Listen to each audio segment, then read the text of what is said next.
Nós somos alunos do quarto bimestre do curso de licenciatura pela Universidade Virtual do Estado de São Paulo. Nosso projeto integrador abordará o tema da progressão continuada, levantando os seguintes pontos. Ensino como progressão continuada é possível? Como? Progressão continuada é um conceito de período escolar que prevê, em vez de anos, ciclos. O ciclo letivo, com mais de 200 dias previsto na lei, e também em ciclo, para adequar a aprendizagem do aluno. Esse pode ser de 2 ou 3 meses, um semestre, um ano ou mais. Dividir o tempo escolar fugindo do calendário anual tem por objetivo aprofundar a concepção sobre o ensino e a aprendizagem, aos ritmos das crianças e para levar em conta seus ciclos de desenvolvimento. Comprovadamente, as crianças têm diferentes habilidades e, por isso, diversas maneiras e ritmos para aprender, mas todos são capazes. Às vezes, alguns meses ou semestre a mais são suficientes para constatar mudança nos alunos. E em curto período de tempo, eles podem amadurecer, superar um problema familiar ou adquirir mais segurança com a ajuda de um professor. Fatores que repercutem profundamente na sua capacidade de aprender. Os sistemas de progressão continuada é a forma mais eficaz e justa de estabelecer os prazos de reprovação para a mudança de fase escolar. No entanto, a realidade é bem diferente, pois a progressão continuada tem sido considerada por muitos uma vilã que afeta a qualidade do ensino. O objetivo dessa pesquisa é de quantificar os maiores problemas encontrados nos cursos de progressão continuada através das opiniões dos profissionais da área de educação.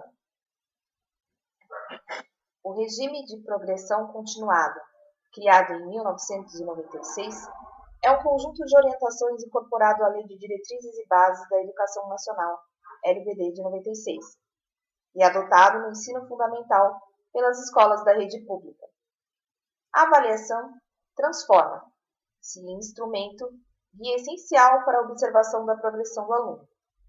Conforme a LDB 94/96 e o regime de progressão continuada, a avaliação do rendimento escolar do aluno deverá ser realizada periodicamente pelo professor, devendo o aluno concluir o ensino fundamental em no máximo 10 anos, podendo repetir o ano apenas no final de cada ciclo, ou seja, na quarta ou oitava série, e por faltas, e em qualquer série.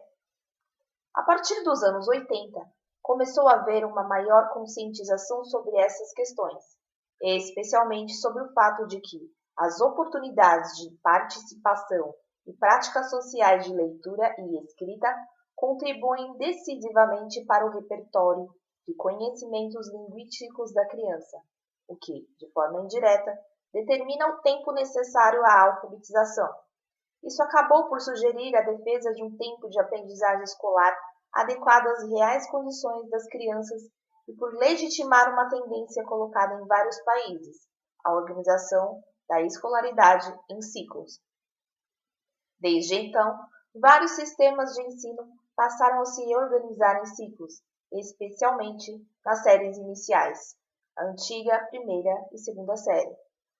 As séries não eram mais separadas por uma avaliação de final de ano, destinada a promover ou reter os alunos. E alguns sistemas de ensino, a organização da escolaridade em ciclos não se restringiu às séries iniciais, tendo progressivamente se estendido a todo o ensino fundamental.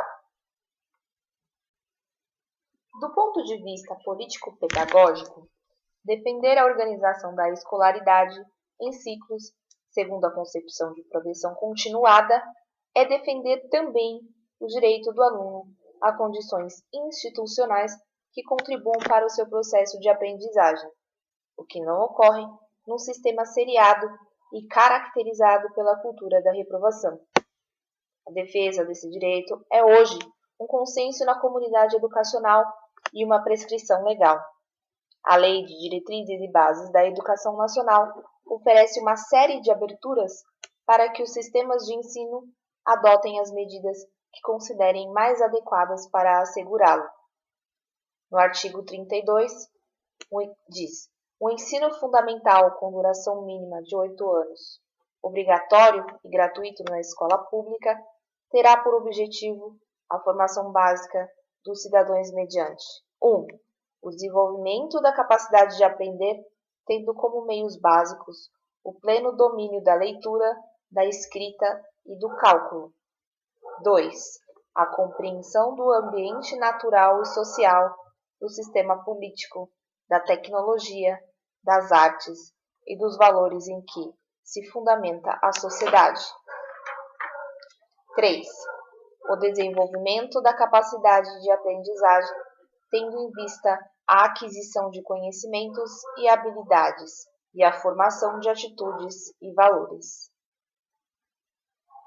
A iniciativa de flexibilizar o tempo escolar, considerando o necessário tempo de aprendizagem de alunos com diferentes níveis de conhecimento, poderia garantir, no início da escolaridade, que a escola funcionasse como um ambiente alfabetizador de fato, permitindo o contato frequente e significativo com situações de leitura e escrita, destinadas tanto à aprendizagem do código alfabético como dos usos da língua portuguesa.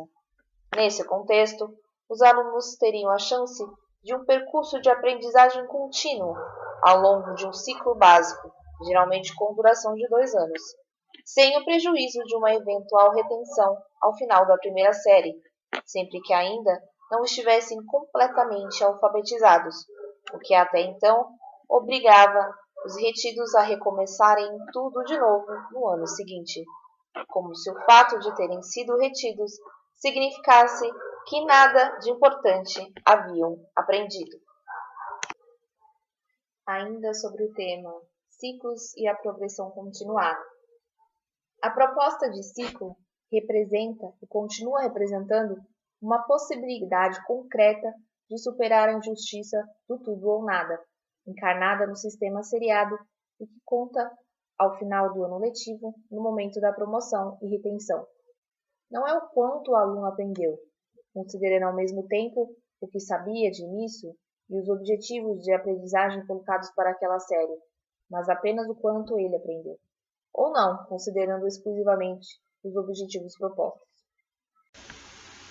Para superar essa lógica perversa de que a reprovação e qualidade de ensino ajudam juntas, a proposta de organização da escolaridade em ciclo, com progressão continuada, deveria aprovar sua intenção de levar a qualidade do ensino para todos os alunos. Mas de que forma? Seria preciso, por exemplo, manter a alfabetização como objetivo do primeiro ano do ciclo básico, assegurar propostas eficazes de apoio pedagógico para os alunos com aprendizagens insuficientes, favorecer o trabalho coletivo na escola e oferecer adequada formação aos professores. Manter a alfabetização como objetivo do primeiro ano do ciclo básico não implicaria punir os alunos que, porventura, não aprendessem a ler e escrever nesse período, mas, ao contrário, implicaria pautar a proposta didática na expectativa de que é possível ensinar a todos. Embora saibamos que nem todos se alfabetizam completamente ao cabo de um ano letivo. Teríamos professores procurando ensinar a todos e não professores que passaram a acreditar que as crianças da escola pública precisam de mais de um ano para aprender a ler e escrever. Foi isso que geralmente aconteceu nos sistemas de ensino que implantaram o ciclo básico. Evidentemente, é presumível que uma medida institucional que busque romper com uma cultura consolidada tenha impacto, tenha consequências positivas e negativas. Entretanto, no caso específico da organização da escolaridade em ciclos, há uma consequência que é preciso analisar cuidadosamente. A proposta de progressão continuada, quando não consegue garantir a sua principal finalidade pedagógica, maiores índices de aprendizagem, inevitavelmente desvela o problema da não aprendizagem dos alunos na escola, antes legitimada pela cultura da reprovação. Quando se analisa a questão do ponto de vista do aluno, cuja alfabetização não está sendo garantida, se verifica que, na essência, praticamente nada mudou. Se antes ele ficava reprovado infinitas vezes por não ter se alfabetizado, chegando em muitos casos a desistir da escola por esta razão, agora ele avança na escolaridade em idêntica condição, sem aprender a ler e escrever. Isso significa que o problema não é a progressão continuada. O problema é que, seja um sistema seriado ou organizado em ciclos, a escola continua não conseguindo cumprir sua tarefa de alfabetizar a todos. Significa que a proposta de progressão continuada não teve o poder de, por si só, melhorar a aprendizagem dos alunos. A cultura da reprovação teve como consequência, evidentemente, a evasão escolar e a defasagem idade séria dos que permaneceram estudando uma questão que hoje incomoda imensamente o sistema de ensino, por razões tanto econômicas como político-pedagógicas. Na história das iniciativas pensadas como solução para esse problema, os anos 90 foram marcados pela proposta de correção do fluxo escolar, assim como a implantação do sistema de ciclos, a correção de fluxo e também uma proposta importante, válida e interessante. Entretanto, para obter um resultado que a realidade exige, deverá ser acompanhada por um sólido processo de formação permanente dos professores, especialmente na área de língua portuguesa, prioritariamente em alfabetização. Todos sabemos que o fracasso do ensino está fortemente assentado na incapacidade da escola, tanto de alfabetizar todos os alunos quanto de transformar os que conseguem alfabetizar em verdadeiros usuários da escrita. Quando foca a alfabetização apenas no ensino do que as letras representam e de que considera os usos e formas da língua escrita, a escola fabrica o que se convencionou chamar de analfabetos funcionais, indivíduos que compreenderam o funcionamento do sistema de escrita, mas não sabem pôr em uso esse conhecimento, não sabem ler e escrever de fato. Cultura escolar de repetência e reprovação. A partir da época em que as estatísticas estão disponíveis, é possível constatar que muitas das crianças que entram na primeira série do ensino fundamental são reprovadas no final do ano, como indica a tabela. A tabela de taxa de aprovação ao final da primeira série do ensino fundamental, feita pelo IBGE e o INEP. Podemos constatar que nos anos de 1997 e 98, algumas secretarias de educação passaram a adotar o sistema de ciclos previstos na LDBM. Fato é que há muito tempo os índices de fracasso escolar na alfabetização são inaceitáveis e as medidas tomadas no âmbito do sistema público pouco têm contribuído para transformar esse quadro de forma significativa. A tabela acima parece indicar que é completamente falsa a crença de que, antigamente, todos aprendiam na escola. Desde 1956, com estatísticas mais precisas a respeito dos índices de reprovação e retenção na escola pública brasileira, constata-se que os alunos reprovados ou retidos, como se preferiu chamar anos depois, já representavam parcela significativa, e isso sem contar o grande número de crianças brasileiras que nem frequentavam a escola.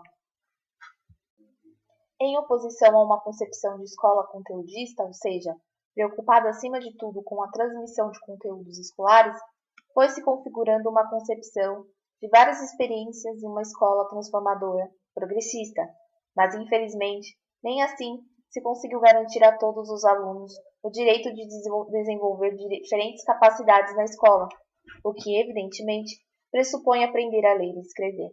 Com isso, consolidou-se progressivamente uma cultura escolar da repetência, da reprovação, que acabou por ser aceita como um fenômeno natural, pois o país foi se acostumando com o fato de cerca de metade de suas crianças não se alfabetizar ao término do primeiro ano escolar do ensino fundamental.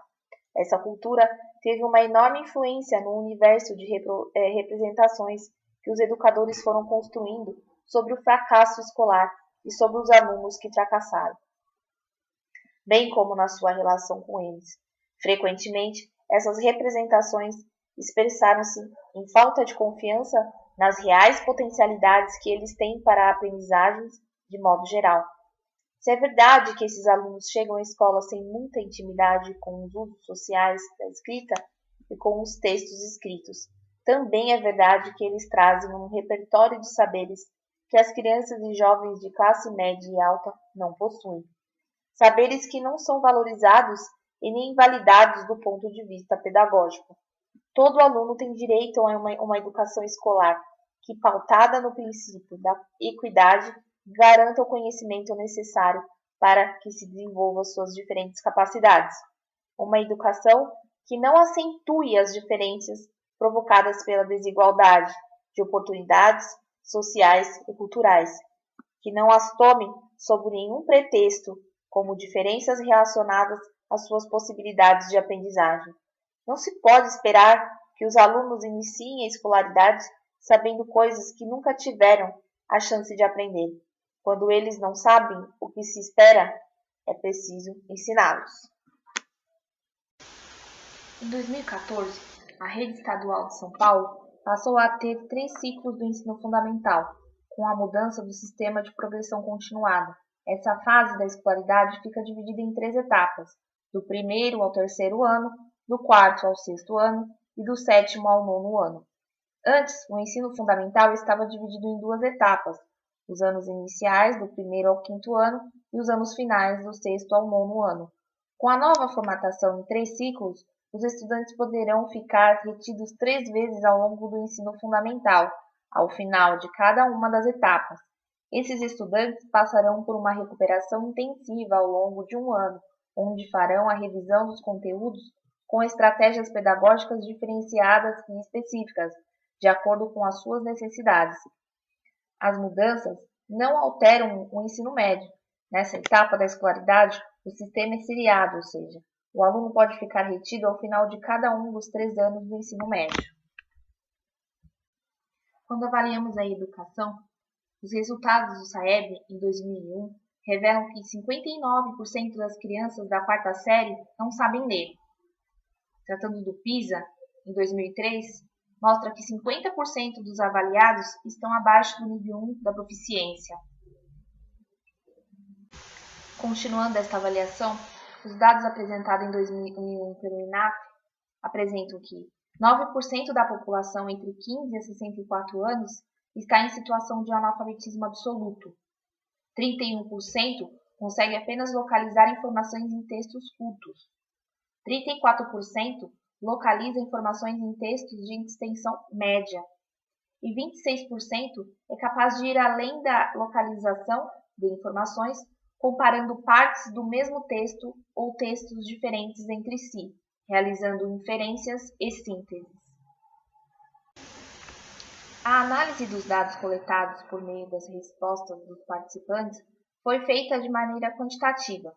Na pergunta que se referia a quais são os grandes problemas da escola, notou-se que todos os participantes afirmaram com propriedade. As respostas foram analisadas mediante a entrevista informal.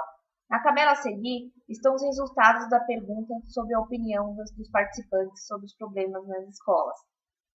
Observando as respostas dos profissionais da educação, observou-se que a maioria parte entende que a progressão continuada seja uma das maiores dificuldades do ensino atual, por ter como fatores principais a avaliação continuada e a não retenção do aluno, cujo sistema leva ao total desinteresse do aluno na aprendizagem dos conteúdos.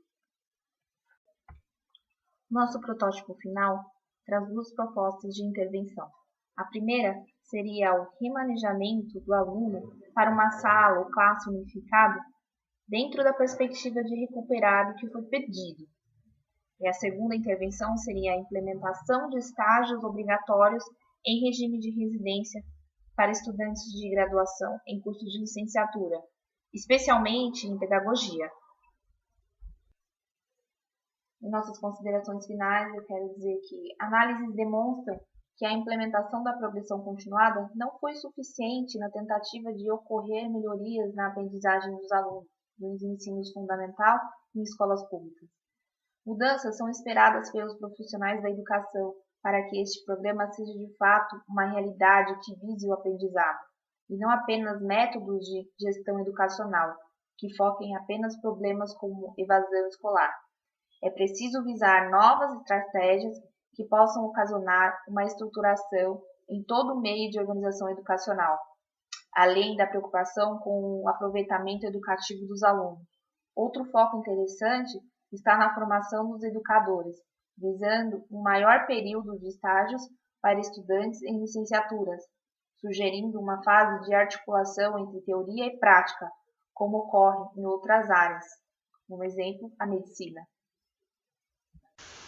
Aqui deixo listadas as referências do nosso trabalho. Muito obrigada.